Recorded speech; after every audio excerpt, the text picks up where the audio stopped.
Hello, everyone, and welcome to our monthly Introduction to Minnesota Paid Leave webinar. My name is Gabriella, and I'm part of the engagement team for Minnesota Paid Leave, and I'll be facilitating today's webinar. We're thrilled to have so many of you joining us today. We have about 228, almost 230 attendees with us right now. At today's presentation, we'll explain what Minnesota Paid Leave is and how it impacts both employers and employees. We'll talk about who is eligible to take paid leave, the two main types of leave, so medical and family, what responsibilities employers have, and more. We also have a lot of information on our website, info.paidleave.mn.gov, including a frequently asked questions page for both employers and employees. And we'll be posting even more information on our website in the coming weeks. I'll also note that today's slides are on the website as well. You can find them on our public events page. This webinar will be recorded for training purposes, and should we decide at a later date to make the recording public, a link will be posted on our website and all registrants will be notified.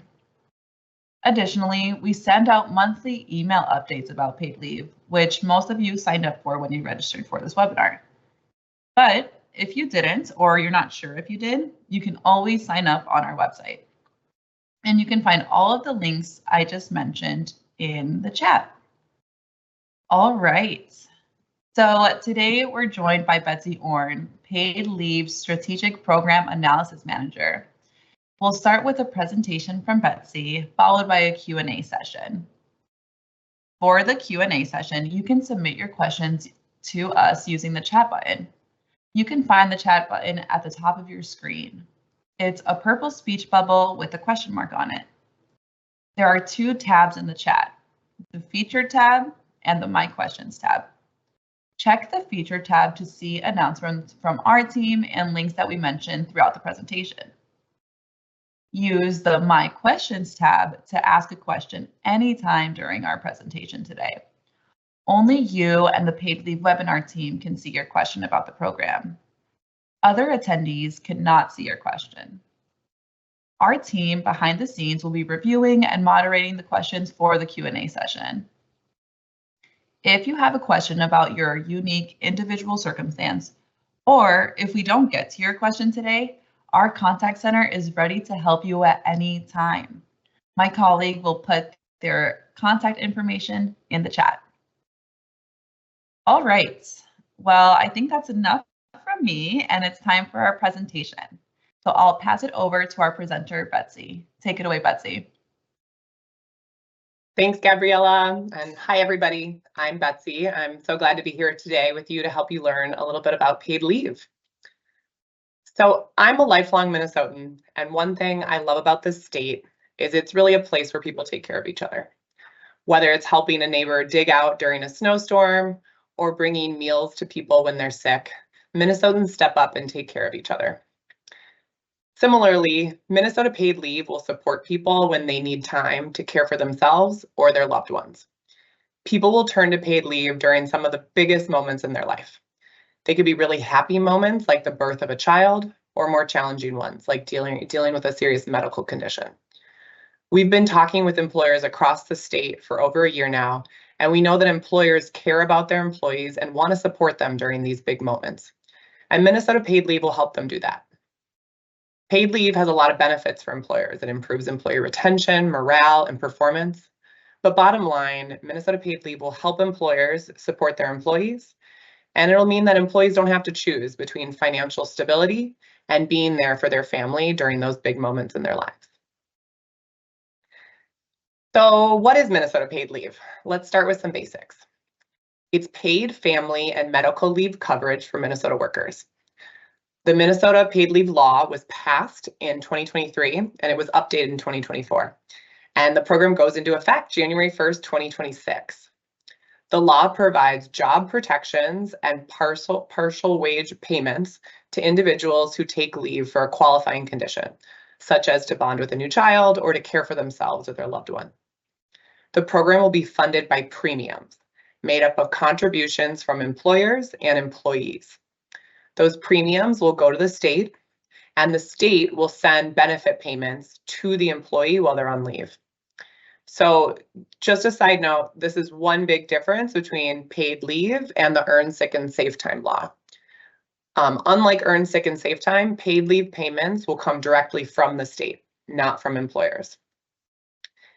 And it's also worth noting that for small businesses, there's a reduced premium, so it'll be less expensive for them to participate. All right. So this slide is really paid leave on one page. The program is split into two major buckets. There's medical leave and family leave. Medical leave is exactly what it sounds like. It's time to care for oneself in the event of a serious healthcare diagnosis or condition. These are conditions that last at least 7 days. To be approved for medical leave, an employee must have certification from a healthcare provider that the leave is necessary. So again, there's some confusion between our program and earned sick and safe time. ESST is for more day-to-day absences. Paid leave is really about long-term absences lasting at least 7 days. And then there's family leave. Family leave is a little bit broader, and there are 4 types. Bonding leave is for welcoming a child to your home through birth, adoption, or foster care.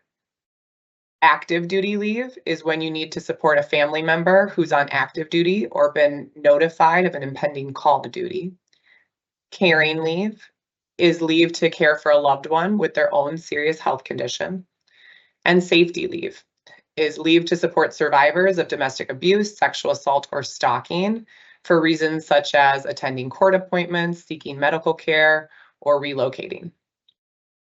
The program offers up to 12 weeks of medical leave or up to 12 weeks of family leave in a single benefit year.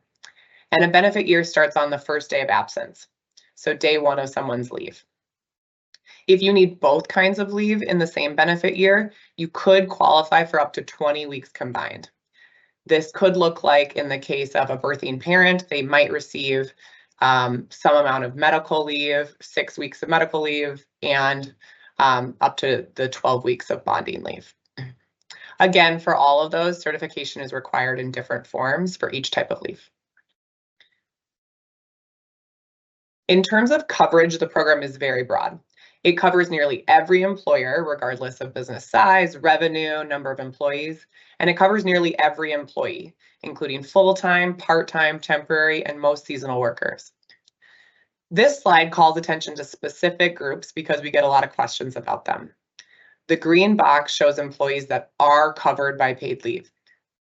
There are a number of industries here that are included that might not be included on employment insurance, so we get questions about that, but all of these are covered by paid leave. So that includes agricultural workers, religious organizations, businesses with employed family members. So if you had a question about one of these groups in the green box, they are covered by paid leave.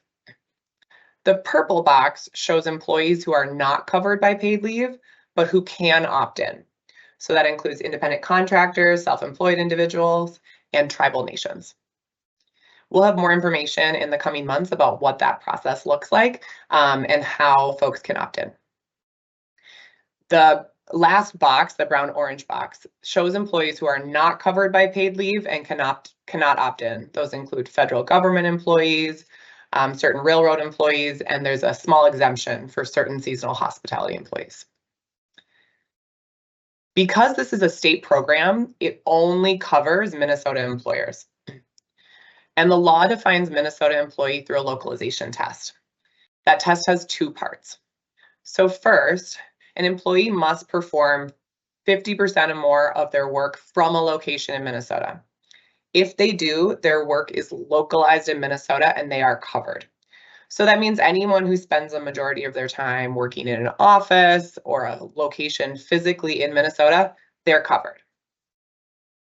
Then for folks who do not work 50% or more of the year in any one state, then it comes down to where they live. So for example, say someone works a third of their time from a location in Wisconsin, a third of their time in Minnesota, and a third of their time in Hawaii. Their work's not localized anywhere. So then it matters where they live. So then if they live in Minnesota, they are covered. The people who are not listed here are those who work 50% or more of their time from another state. Those people are not covered. So we know this can get really confusing, so we want to talk through a few scenarios. So the first scenario, I have an employee who works mostly in Wisconsin. Are they covered? So remember, it matters where the work is physically performed. So if they work 50% or more of the time in Wisconsin, they're not covered. Even if the employer is based in Minnesota, if they work from home in Wisconsin, they're not covered. Scenario 2, my business is in North Dakota, but some of the people I hire live in Minnesota. Are they covered? Again, it matters where the work is physically happening. If they work in North Dakota 50% or more of the time, they're not covered. If they work in Minnesota at least 50% or more of the time, maybe as remote employees, they would be covered under the program. Last scenario, I'm a salesperson and do work across the entire Midwest. Am I covered? It really depends on whether you spend at least 50% of your time in any one state. If you spend 50% or more of your time in Minnesota, you're covered. If you spend 50% or more of your time in Wisconsin, not covered. But if you don't spend 50% or more of your time in any one state, then you live in Minnesota, you would be covered. So for all these situations, this is employers should determine coverage based on this test and then submit wages for covered employees.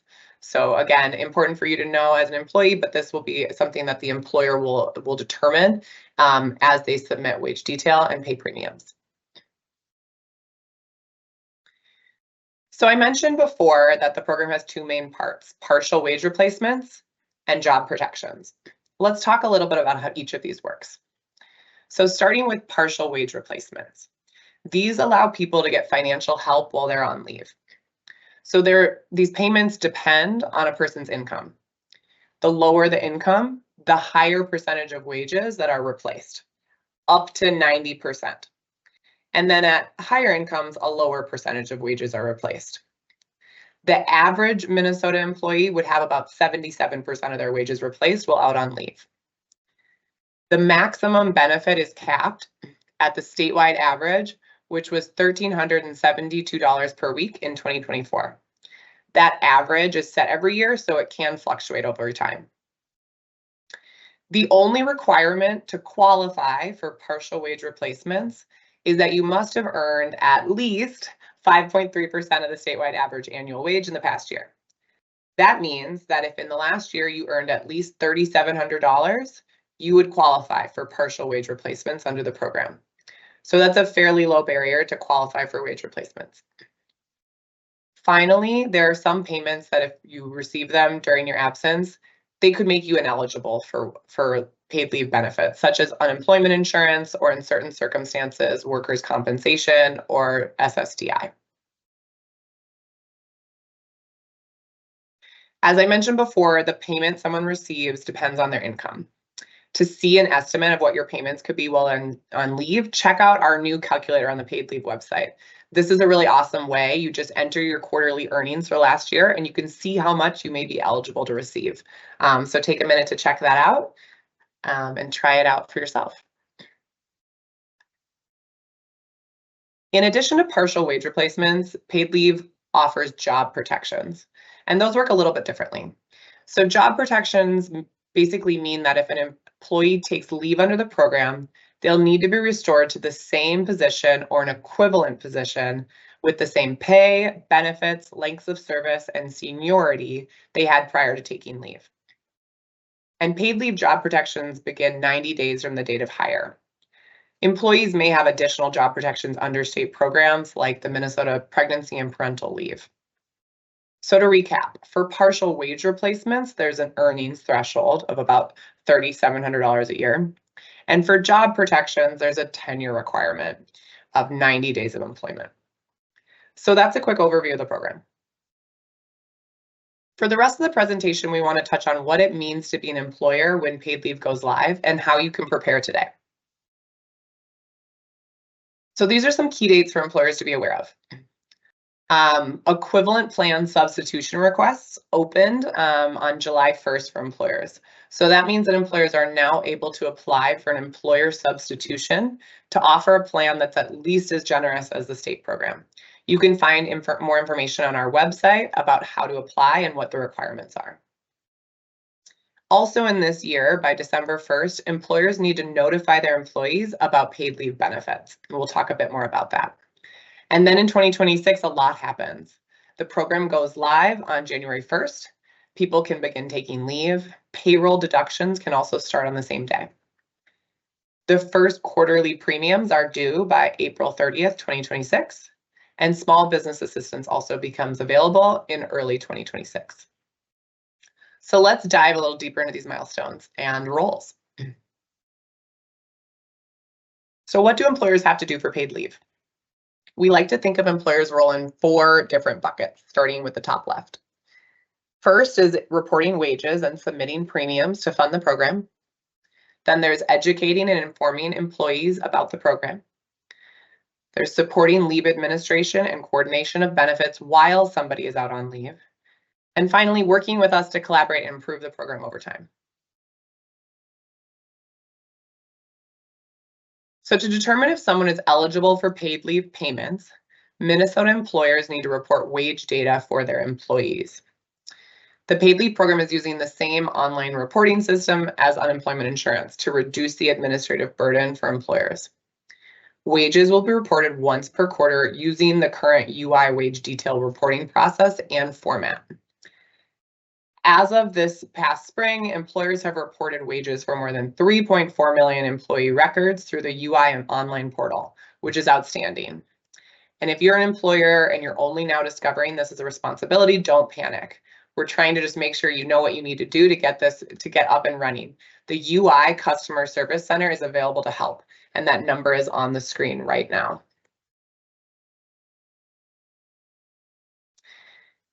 In addition to the account in the unemployment insurance system, employers need to set up a leave administrator account. This account is going to be really critical to allow employers to review leave applications, see paid leave determinations, and overall just make it really easy to stay in the loop and support your employees during these important times in your lives. If you haven't already made your account, do so today. This is one of the biggest things you can do to get ready. You can do so by clicking the link my colleague is putting in the chat. You'll do this through the UI system, but then you'll create a paid leave administrator account. We think this is going to be really helpful for you as you move forward. So let's talk a little bit about premiums. Starting in January 2026, the paid leave program will be funded much like healthcare premiums, split between employee and employer contributions. So the combined premium rate will be 0.88%, which we're glad to say is the 4th lowest of any state paid leave program in terms of cost of employers to employers' employees. The premium rate will be applied only to wages up to the Social Security cap or $176,000. That means for an employee making above that much, the state would not collect premiums on earnings above that. And just like the program is split into 2 major buckets, premiums are also split between medical and family leave. And each makes up a portion of the total premium. The medical leave portion is larger because that's going to be the most common use of paid leave. So starting January 1st, 2026, employers will be able to deduct up to 50% of premiums from employee paychecks.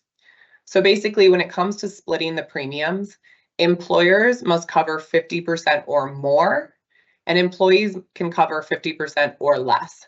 So employers may choose to pay more than their required portion for some or all employees.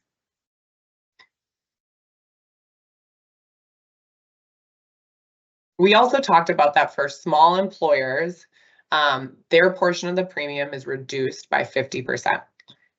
A small employer under our law is defined as an employer with 30 or fewer employees and an average employee wage of less than 150% of the statewide average wage, which is currently $107,000. The reduced premium does not change the amount owed by employees.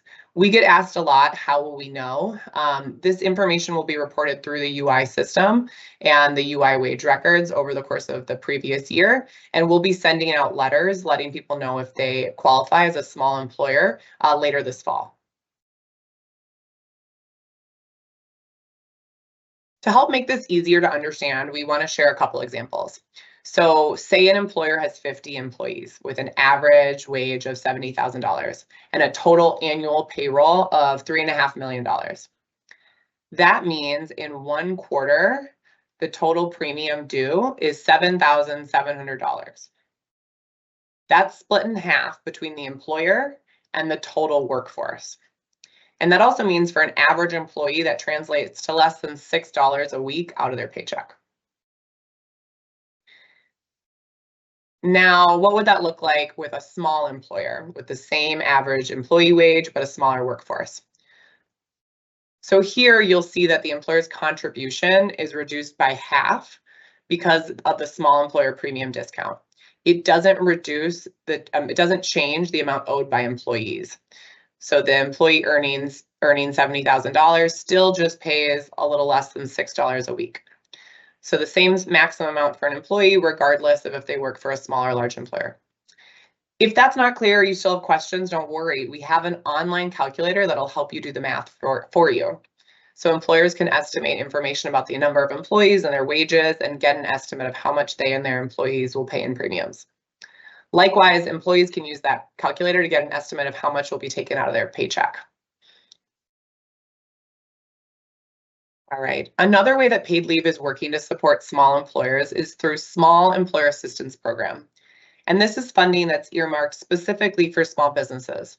So starting in January 2026, we'll launch this grant program, and it will help employers who have an employee taking leave to hire a temporary worker or to pay existing workers to cover for an employee's out on leave.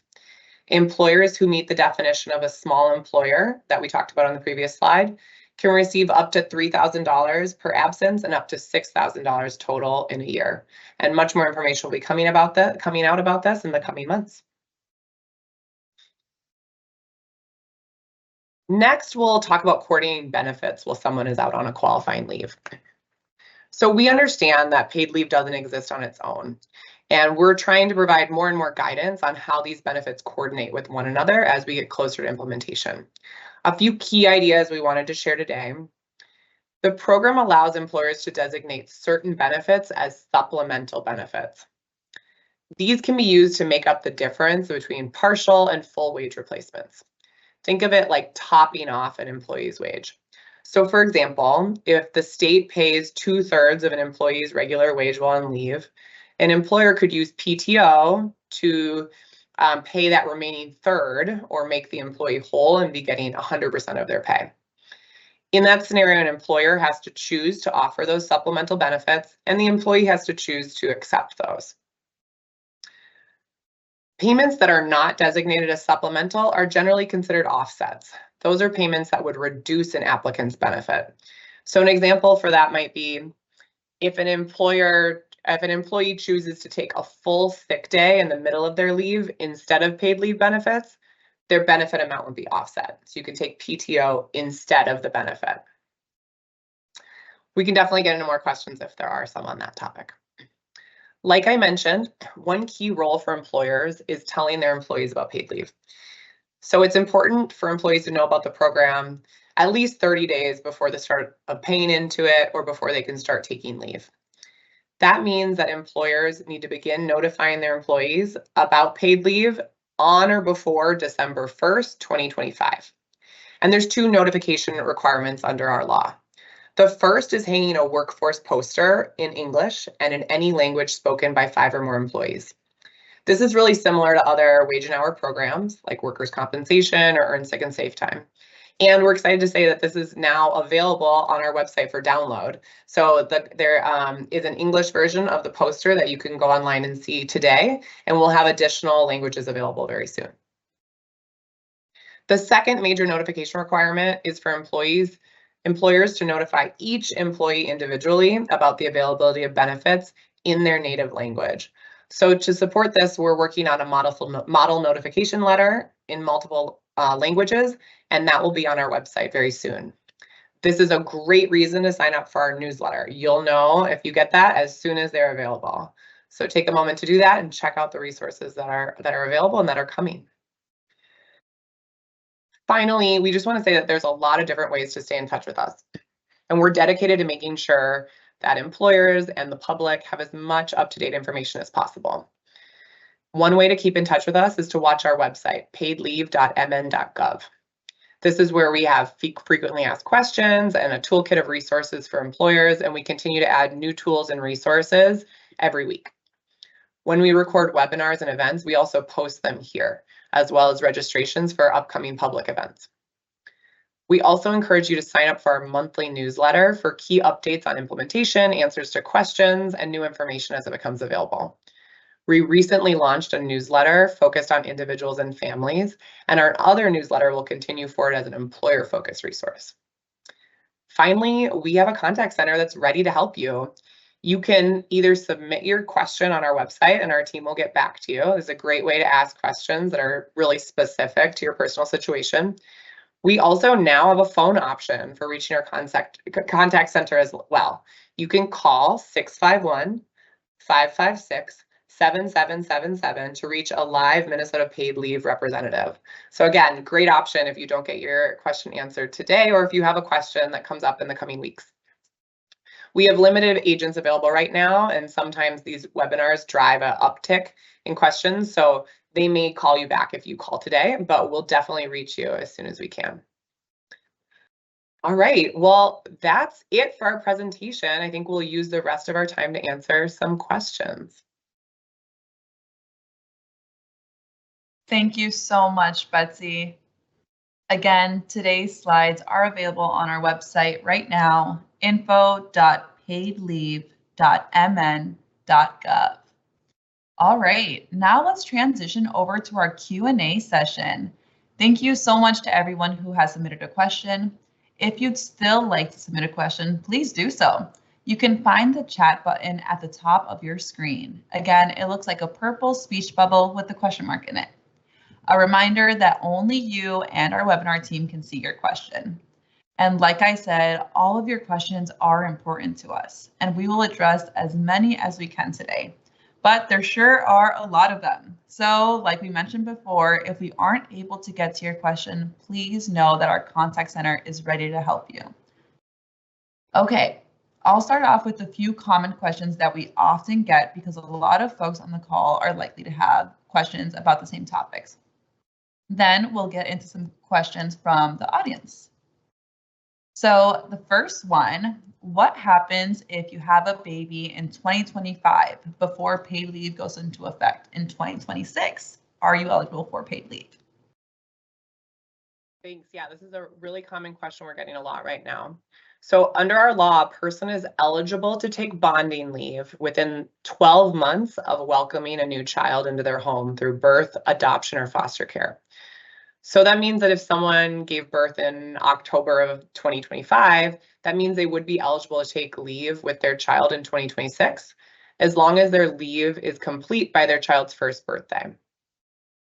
And each parent is eligible for up to 12 weeks of bonding leave. So yes, some people will be available for that bonding leave in addition. Awesome. Thank you so much. Yes, that is definitely one of the most common questions that we receive. All right, let's move on to this next one. Can employers opt out or choose not to participate in paid leave? Employers cannot opt out of paid leave. Employers can choose to offer an equivalent plan instead of participating in the state program. They can apply for an equivalent plan substitution with a plan that meets or exceeds the coverage by the state. So that usually looks like either an employer chooses to buy coverage that is equal or greater through a private provider, or they choose to self-insure. Employers approved for an equivalent plan won't pay premiums to the state, but they do have other obligations under the Minnesota paid leave law. They must still submit wage detail reports to the state each quarter and comply with all the notification requirements about coverage. Again, want to encourage folks who are wondering more about this to access our resources on our website and learn more about what that means. Great, thank you so much. We got a few questions about other benefits. So how will paid leave work with PTO or paid time off, sick time, or vacation time? Yeah, so employees may choose to use their PTO, their sick time, or their vacation time in lieu of taking paid leave. If they choose to do that, their benefit amount will be prorated for the days they use PTO, sick, or vacation time. This is the choice of the employee. An employer cannot require an employee to use their PTO. PTO can also be designated as a supplemental benefit by employers, in which case PTO can be used to supplement or top off their benefit while they're on leave. So as we said, if you're an employer thinking about this, you could allow your employees to use their PTO and spread it out over their leave. And that would, again, as a supplemental benefit, and that would allow them to use up their time while also getting closer to full pay. So that's something I think a lot of employers are considering right now. And you'll be able to tell us that you're giving those supplemental benefits during the application process. Great. And similarly, another benefit that we're getting a lot of questions about is how will paid leave work with short-term disability plans? Yeah, I think this is a really good question. So in states that have implemented paid leave programs, we've seen changes to the marketplace for these insurance plans. Typically, either insurance companies start offering equivalent plan options that, again, meet or exceed the state plan, or they offer sort of more supplemental short-term disability programs that would make up that difference between paid leave and the employee's typical salary. In this case, if there is both at play, paid leave is the first payer and short-term disability is the second payer. So for example, if paid leave replaces 2/3 of someone's wages, the short-term disability plan could then pay up to 33% or the other third. And that's something that the short-term disability plan would adjust based on the paid leave payment. Wonderful. Okay, switching a little bit of gears from benefits, a common question that we receive is, do employees have to notify their employer about their intention to take leave? Yes, this is very clear in our law. Employees are required to notify their employers up to 30 days before their leave or as soon as practicable in the event the leave is unplanned. And when an employee will apply for paid leave through our website, they will be asked if they've notified their employer and to tell us the date and method they used to notify them. So again, we really want to encourage both employees and employers on the call. This way to make this the smoothest possible process is to have those conversations early and make sure you all are on the same page. If you come in and apply together, this process will be really smooth for everybody. Yes, definitely emphasize how much we collaborate with employers, and we want this process to be as easy as possible. Another common question that we get is, what counts as a benefit year? Yeah, so under Minnesota paid leave, a benefit year starts the day someone first takes leave under the statute. That means that's the day their wage replacement rate will be calculated and set for the following year. It's also the leave when their leave allotment begins, when they begin taking up to 12 weeks of medical or family or up to 20 weeks combined within 1 year from that date. So it's rolling forward from the first date of leave, 1 year forward.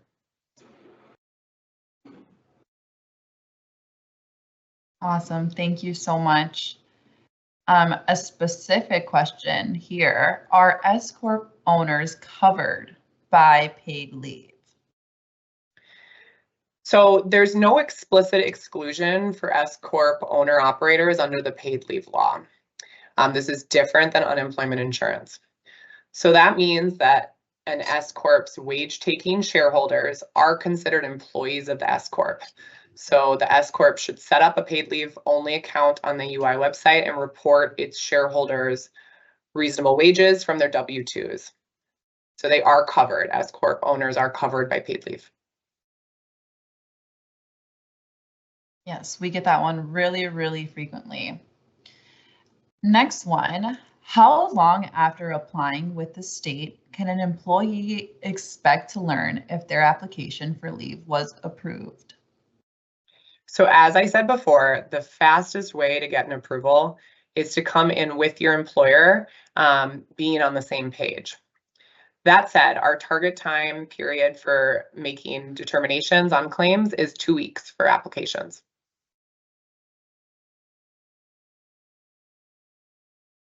All right, next one. Can an employer make up the difference between partial and full wage replacement for an employee while they're out on their leave? Yep, and I think we talked about this before, but again, employers will be able to designate certain paid leave benefits like paid time off, vacation, sick time as supplemental benefits. And those will allow employees to choose to receive up to the full salary continuation during their leave. So the decision to offer these is completely up to the employer, but the decision to utilize them is also up to the employee. One question I just want to sort of flag that a lot of people have is, like, if you have a current policy where you maybe offer 6 weeks of bonding leave for your employees, this is a really great way to actually shift and think about the employee can apply to the state and get 2/3 of those wages during that 6 weeks from the state. And the employer could continue to offer that full 6 weeks by offering supplemental benefits or the additional wage replacement on top of it for that period of time. So that's a way to think of like how you might modify or think about how a policy could change over time. Yes, thank you for flagging that. Really, really important. And thank you, Betsy, for answering all those common questions. Now let's transition over to the questions from today's audience. And thanks so much to everyone who has submitted a question. And again, if you'd still like to submit a question, please do so. You can find the chat button at the top of your screen. All right, so first one from today's audience. If an employer is the only employee, what is the premium rate that they are required to pay? If they're only an employee, sorry, can you repeat that one more time? Yeah, no problem. So if the employer is the only employee of the business, what is the premium rate that they are required to pay? What is the percentage? So I guess this is in the situation where it's somebody who's like a S Corp owner, but they're the only employee. Again, the employee would only pay up to 0.44%, but the business, the employer owes 0.88, 0.66 because it's a small business. So again, they would qualify as a small employer if they have 30 or fewer employers. Again, I guess it would depend on the wage of that employee, I should say, and if they have fewer than 30 employees and less than 150% of the average statewide annual wage for that person's wages, but they could qualify for that reduced premium rate. So again, it's a little bit confusing in that situation. I know they are kind of technically the same person, but yeah, I would think of it as the employee, again, can only pay up to 0.44, but the entity owes up to 0.66 or potentially 0.88 if it's a very high earning individual. Great, thanks so much. Let's see here. Another one from our audience today. If someone has to be out 7 days to qualify for paid leave, does coverage go back to day one? So I think what they're trying to ask here is, do benefits start on day one of coverage? And yes, benefit payments do start on day one of coverage. So that first week, even though someone has to be out at least 7 days, that is a paid week. So again, if it's a medical condition, it would be saying I'm going to be out at least 7 weeks. And then once they've been out 7 days, then they could qualify for their first payment.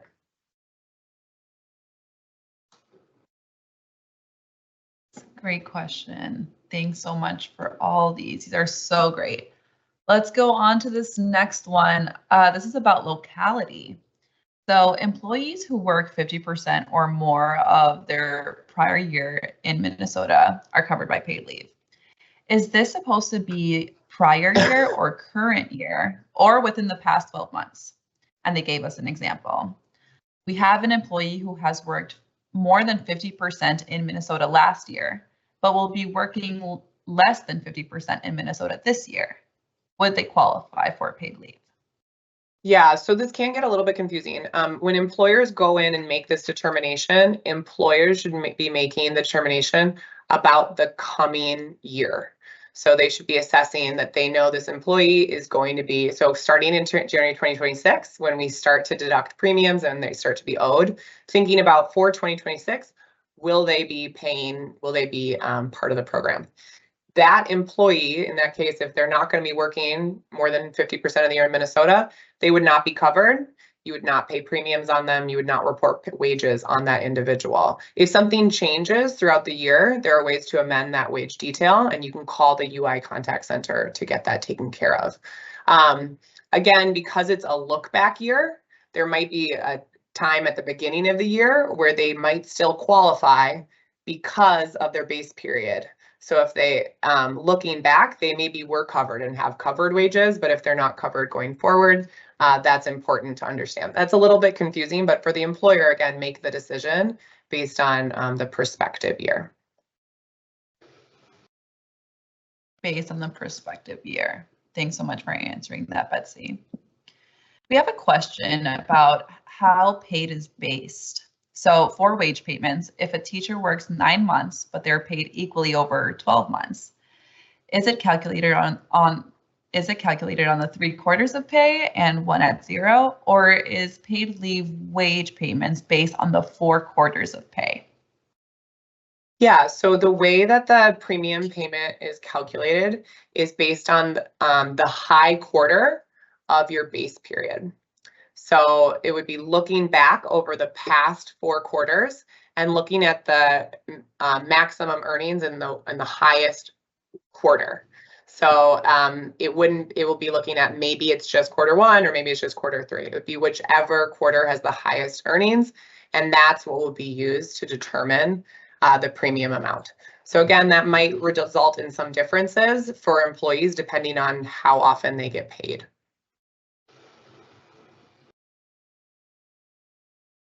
Perfect. Let's keep moving here. We have another question about benefits. Do employees have to use their employer-provided PTO prior to requesting paid leave, or are they able to save their PTO until after they've used paid leave? So the law prohibits employers from requiring employees to use up their PTO. So an employer cannot say you must use your PTO before you apply for paid leave. Again, you can allow employees to do that, or you can allow them to use it as a supplemental, but employers can't require it. I'd also say that, again, employers can allow employees to save it, but employers also have some discretion over PTO. So that means that if you immediately come back from leave, they don't have to grant you a 3-week vacation necessarily, and that's outside the scope of our law. So that's something I just want employees to understand. Yeah, thanks for flagging that. That is very important. All right. Something else that we're getting really commonly today is, are employees able to opt out of this program if they don't want these premiums to be taken out of their paycheck, or is employee participation required? Yeah, so this is a program that is really about collective benefit for everyone in the state. And because it's an insurance program, and the large insurance pool is what allows us to cover all employees across Minnesota at such a low rate, there is no process to opt out as an employee. Again, if you are a W-2 employee, you are required to participate in the program, and it's up to your employer what premium you'll pay.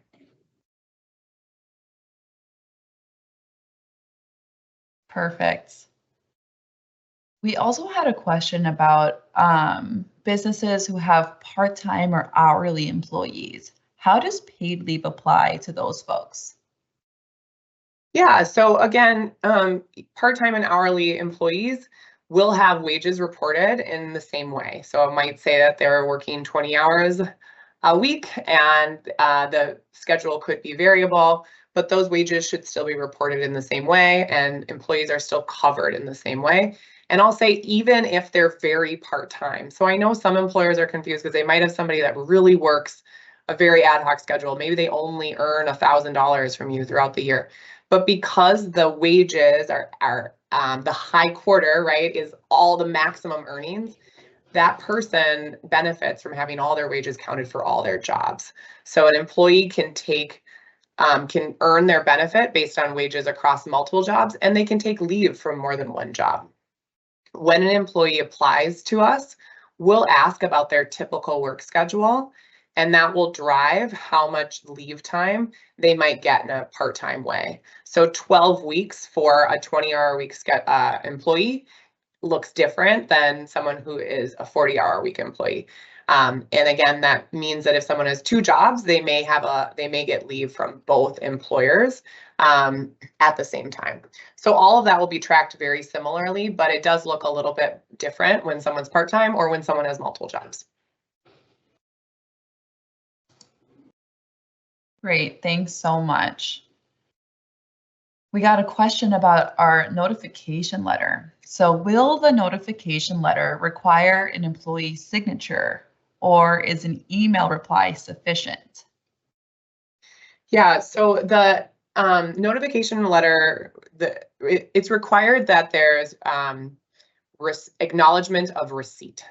So what we're really encouraging employers that you make sure you have documentation that this was received and that the employee received it, or that there's a clear path and documentation that it was sent. So, and that they waived acknowledgement. So I think there's a lot of different ways to do this. Again, if you're doing it in an email system, you'd want to make sure that there is a process where they're required to actually reply and acknowledge receipt, and make sure that that is documented down to the employee level so that there are no concerns if something comes up later. I hope that answers the question. Anything else you think to add on that one, Gabriella? No, I think you answered it well.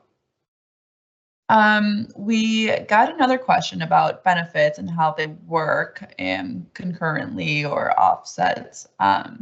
Someone asked, does paid leave occur concurrently with FMLA and short-term disability? So under our law, employers can run paid leave concurrently with FMLA and with the Minnesota Paid Parental Leave Act. So that means if someone is going out on leave for one of those reasons, that's both qualifying under either FMLA or under Minnesota PPL, those can run concurrently, and an employer can track those timelines can align. Short-term disability, again, as we talked about, is a little bit different because it's an employer-sponsored benefit. So that's more up to the short-term disability policy of how that would work. But again, we think of ourselves as the first payer, and the timeline is really set by the paid leave law primarily, and then short-term disability could be is a sort of a supplemental benefit on top of that. Wonderful. Thanks so much, Betsy. Someone had a question about their paid leave admin account. Can more than one person at your company be a leave administrator? Yes, definitely. So we know sometimes you'll have large employer, you might need multiple people, or you need different people for different reasons. You can go in today and designate those people, and you can add more than one person.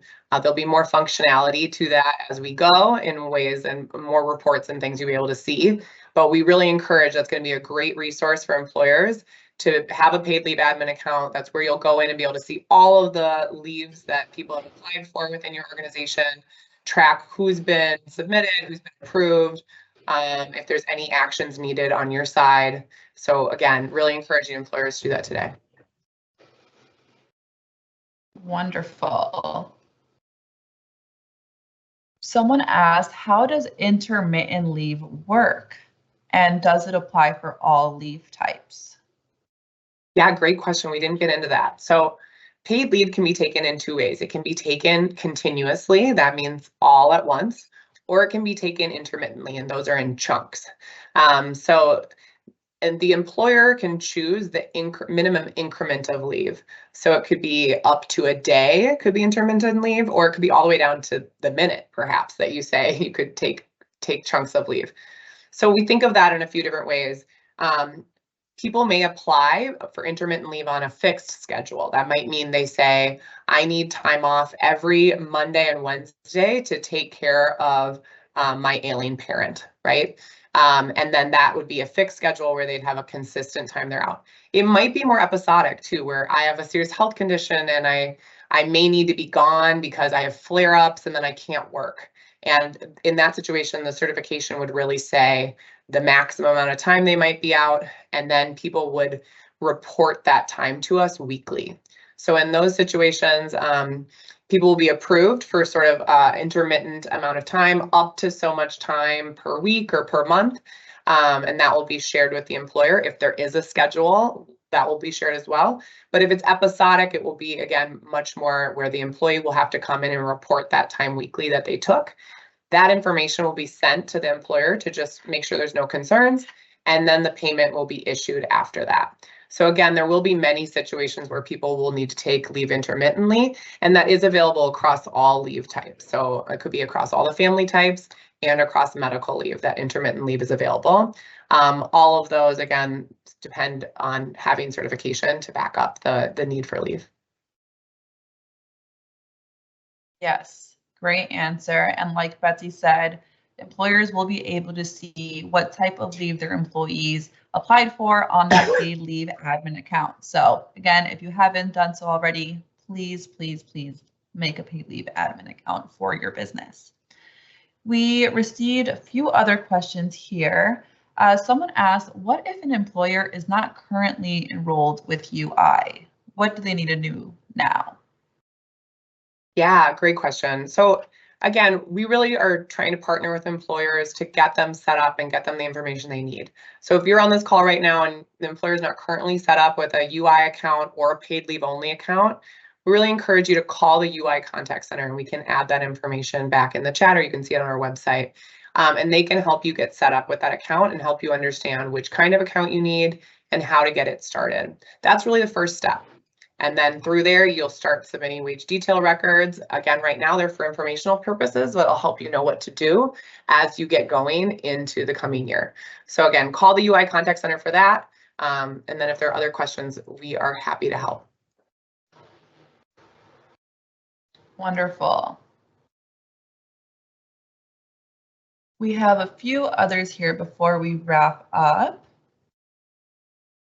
Does the employee have to prove anything when taking family or medical leave? What's the certification process?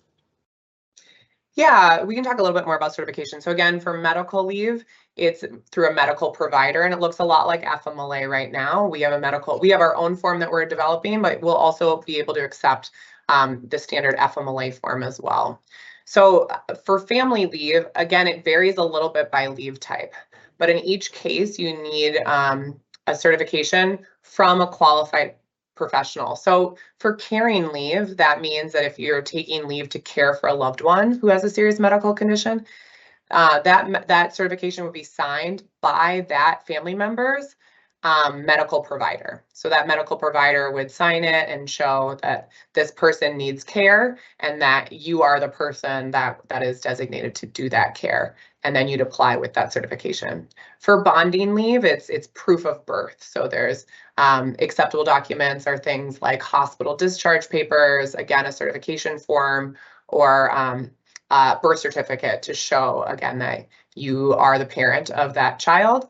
And if that documentation confirms you're the parent, you'd be eligible for a leave. And then again, we can share more nuance on some of the other types on our website. There's more information about what certification looks like for the other types. Great. Thank you so much, Betsy. We'll do a couple more. Someone asked about fraud. So is the state worried about any fraud from employees taking advantage of their time off? Yeah, I know fraud is a major concern for people right now across the state. We just want to encourage and say that this is something that our program takes very seriously, and that we're doing a lot of work to make sure that fraud is not a widespread issue across our program.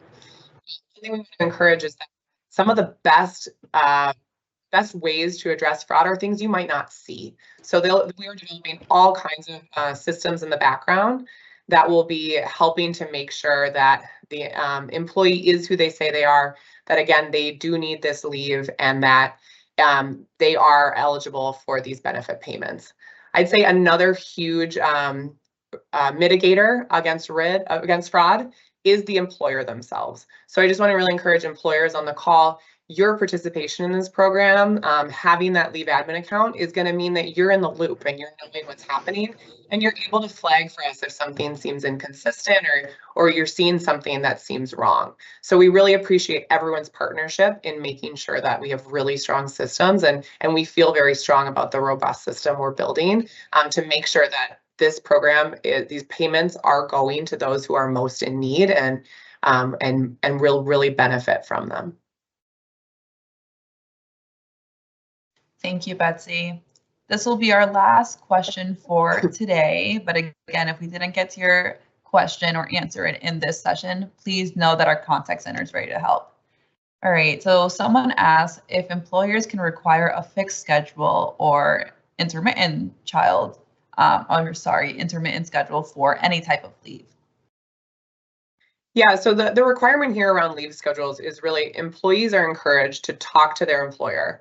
And we know that's best practice, right? Talk to your employer, talk about your schedule, and do what you can to make that make sense for both of you. But employers cannot set a requirement here and say that you cannot take that you can't take it on an episodic basis or that you can't take it in an intermittent form. So there's not a ability for employers to reject a schedule in those scenarios. Wonderful. Thanks so much, Betsy, for answering all of those questions.